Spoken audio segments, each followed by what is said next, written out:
আমাদের বাড়ি থেকে রওনা দিতে অনেকটা দেরি হয়ে গিয়েছে।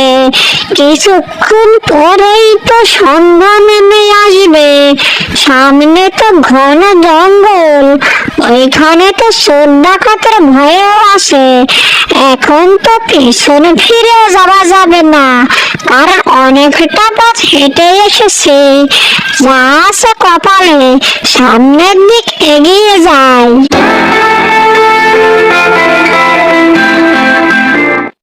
এই এই ভোলা, তুই ভালোভাবে তাকিয়ে দেখিস, এখন কিন্তু সন্ধ্যা নেমে আসছে। এখন যদি কেউ এই পথ দিয়ে আসে, তাহলেই তাকে অমনি খপ করে ধরে সব ছিনিয়ে নিতে হবে। তুই ঠিকঠাক রেডি থাকিস। আচ্ছা ঠিক আছে ভাই নাদুস, কিন্তু আমাকে দিয়ে মনে হয় এ কাজ হবে না রে। আমার সেই কৃষিকাজেই ভালো ছিল, কিন্তু ক্ষেত খামার নেই, অন্যের কাজ করে তো পোষায় না। সেজন্য তোর সাথে এসেছি।